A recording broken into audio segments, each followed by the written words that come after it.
Hai halo, Assalamualaikum warahmatullahi wabarakatuh. Sampurasun Bapak Ibu semua, apa kabar? Jumpa lagi dengan saya Rahmi SPD MPD.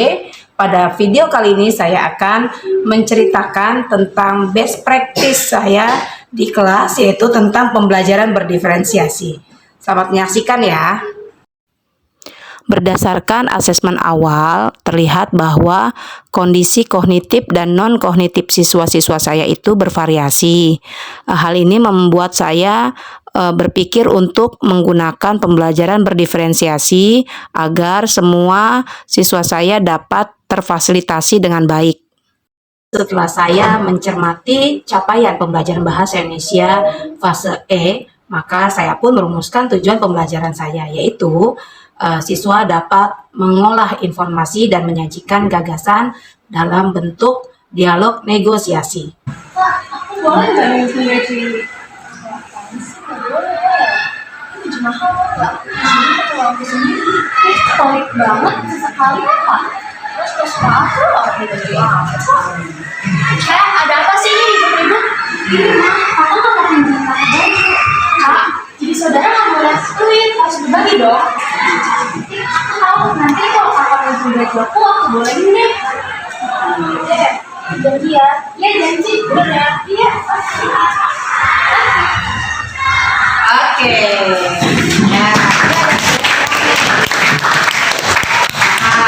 Saya memulai rangkaian pembelajaran ini dengan sebuah simulasi percakapan negosiasi yang dilakukan oleh atau yang diperagakan oleh siswa di kelas, menampilkan percakapan itu secara natural. Yang mau tahu yang kemarin mau pinjam-pinjam ke gua? Waduh, berapa?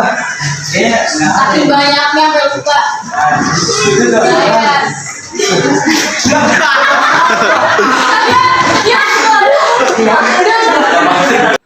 Dan hasilnya adalah suatu kelucuan ya, bisa kita nikmati ya, bisa menghibur kita di tengah pembelajaran.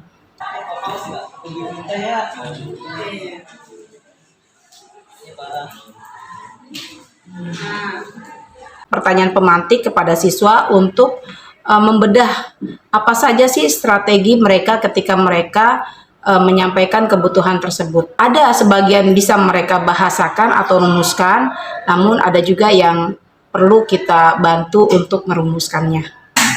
Menurut kamu gimana? Menurut saya Masuk akal nggak? masuk akal. Kalau kan jaminan kan dikasih dulu nih ke Christine.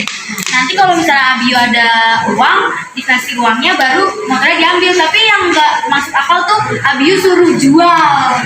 Suruh jual motornya. Habis itu dia bilang mau ditebus lagi. Nah, Iya. ditebusnya itu pakai apaan? Karena udah ngebayar, terus motornya semisal udah dijual nih sama Christine. Nah, ditebusnya tuh lewat mana, Bu? Selain menggunakan media berupa simulasi, kami juga menggunakan media berupa buku. Kami membahas teks negosiasi yang tersedia di buku. Anggarannya dari sekarang, ayah bisa mulai sisihkan dari pengeluarannya per bulan.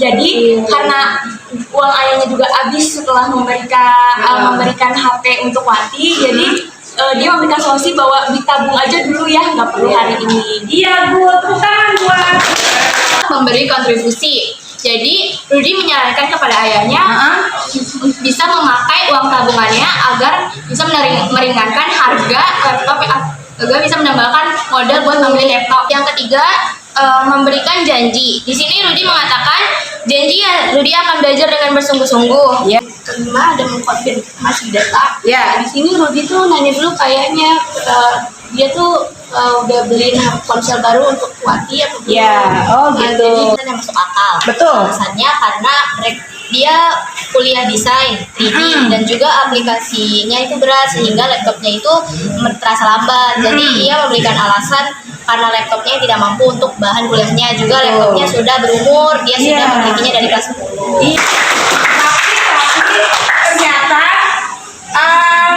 Ternyata selain Rudy yang punya strategi, ya ternyata ayah juga punya strategi. Ya, ayah sebagai pihak yang diminta ya.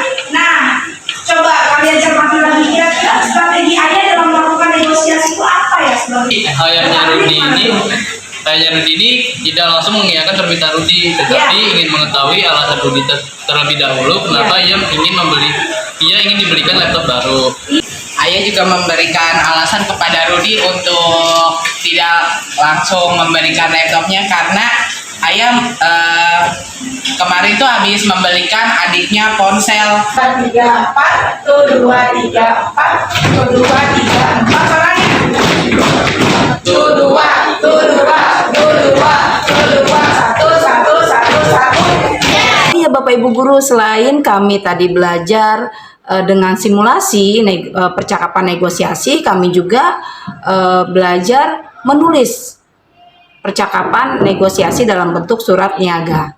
Dan di situ kami bahas kembali bagaimana aspek negosiasi atau tawar-menawarnya itu dalam bentuk surat niaga. Lalu strategi, kita harus ingat ya, yang kita inginkan itu adalah proyek beli besar jutaan rupiah, ratusan juta misalnya rupiah. Berarti apa yang harus disampaikan pada surat itu supaya orang atau perusahaan tersebut dapat tertarik ya investasi.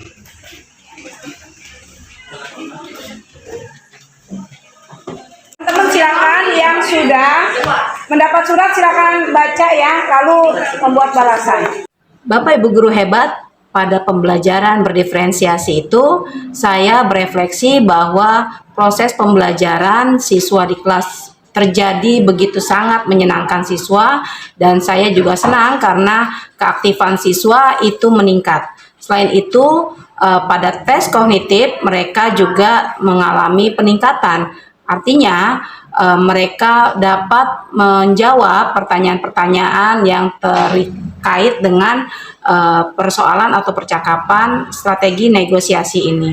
Dan berdasarkan refleksi siswa, mereka banyak mengaku bahwa mereka akhirnya dapat mengetahui, itu ngeh gitu, yang selama ini yang mereka ucapkan ketika mereka berhadapan dengan siswa atau dengan orang lain ketika mengucap atau menyampaikan keperluannya itu adalah strategi apa dan strategi apa. Dan mereka juga bisa memaknai bahwa ketika negosiasi itu berjalan dengan buntu, mereka dapat mengetahui atau memahami penyebabnya dan juga dapat mengatasi bagaimana untuk dapat paling tidak menyampaikan dengan optimal apa yang menjadi kebutuhan mereka, namun mereka juga dapat dengan hormat kepada orang lain ketika keputusan orang lain itu ternyata berbeda dengan apa yang mereka harapkan. Yang tadinya saya nggak tahu, pas saya lihat dan tadi beberapa negosiasi itu jadi makin paham, jadi tahu. Yang tadinya nggak tahu jadi tahu. Jadi kayak kita tuh dari yang pas dari guru yang sama guru bahwa kita tuh menegosiasi atau menawari itu harus dengan cara sopan agar tidak memanas. Menawarnya pun jangan seenaknya gitu. Dengan gaya belajar lanjutan itu sangat membantu saya memahami apa itu negosiasi, karena kalau dari buku aja kan kita nggak bakal langsung.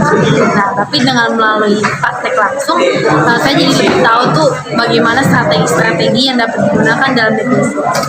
Jadi dari pembelajaran kemarin saya lebih merasa terbuka dan juga lebih paham akan materi yang dibahas, karena lebih banyak teman-teman saya yang terlibat dalam diskusi dan juga ada beberapa orang yang maju untuk memperagakan langsung bagaimana negosiasi itu. Dan lagi-lagi benar loh, pembelajaran berdiferensiasi membuat siswa belajar lebih bahagia.